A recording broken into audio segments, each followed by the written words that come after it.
And welcome back. A lot of things are changing at Memphis International Airport. Not only is the airport itself undergoing significant renovations and a potential name change, but it's also launching new flights. Plus, just this morning, the airport announced the winners of its annual art contest.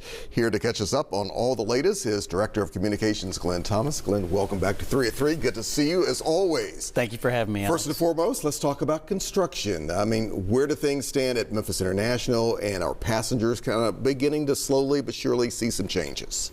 Well, they're definitely seeing some changes. We are in the midst right now of our outer drive replacement project, and what that's going to do is really replace that departures level drive, turn the two previous drives into one, and it allows us to bring that building out to expand the terminal, which is the eventual goal of the entire project. So biggest impact right now is for pedestrians. You can't go through that middle B area, and you've got to go around to the A and C areas. So that is impactful, but we've got a lot of signage up for them. Got a lot of signage, which is definitely needed. When it comes to construction, when it comes to the terminal itself, is this part of a project that Glenn is going to take, what, another year or two? What are we looking at?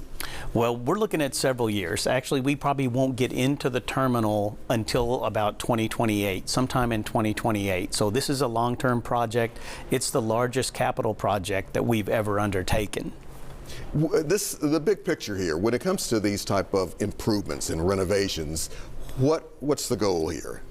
Well, the goal for us, if you look at the new concourse that was opened in 2022, modernized facility with a lot of modern amenities, etc. The terminal part in ticketing and baggage, that was built in the 60s, so it was not built for today's traveler. We need to make a lot of changes. We need to make it larger. We need the security checkpoint to be larger.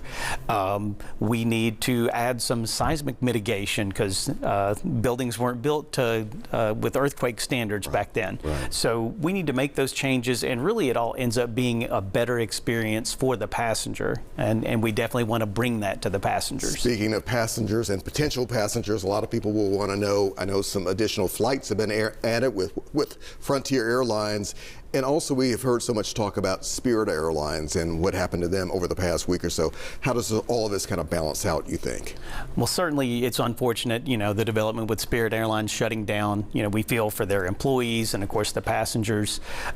They only had one route from Memphis, so Memphis was not heavily impacted by that. They only served Orlando, and right after they shut down, Frontier announced that they were going to launch Orlando service in July.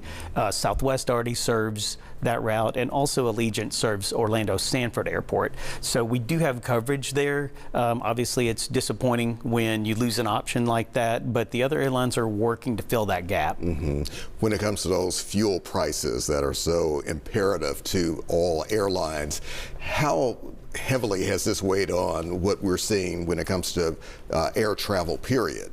Well, we're certainly hearing from airlines that it is impacting, and it's out of the airport's control, it's out of the passengers' control, but it's something that they are having to work through. Traditionally, the industry has been able to work through more difficult challenges than that, so we're confident that they will. But as always, we tell passengers, check with our website, check with your airline's website to see of any developments. But we still have, we're seeing steady passenger flow. We're going to hit that summer season when people are still going on vacation, kids are out of school. We expect it's going to be busy again. I can imagine. So, Glenn, when the last time you were here, I had a chance to talk about the name change of Memphis International Airport, named after FedEx founder Fred Smith. Where do things stand with that? We are planning an event later this summer. We'll make an announcement where we'll have a more formal adoption of the name and perhaps a dedication of some sort. More will come out, but yes, we're moving closer to that being official. On a much lighter note, we were also talking about an art contest that I know Memphis International Airport has been heavily involved in. How well has that gone, and were you surprised by what you saw? I don't think at this point I'm surprised by what I see, because we have some incredibly talented artists in our community. We had a record number of finalists this time. We had over 200 entries total, over 100 finalists total between the paintings and the photographs combined. And for these kids, not only do they get a cash prize, but all of the finalists have their art on display in the baggage claim for 1 year.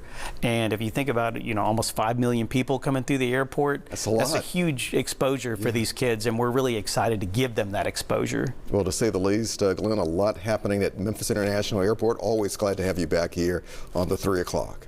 Thank you so much, Alex. Good to see you.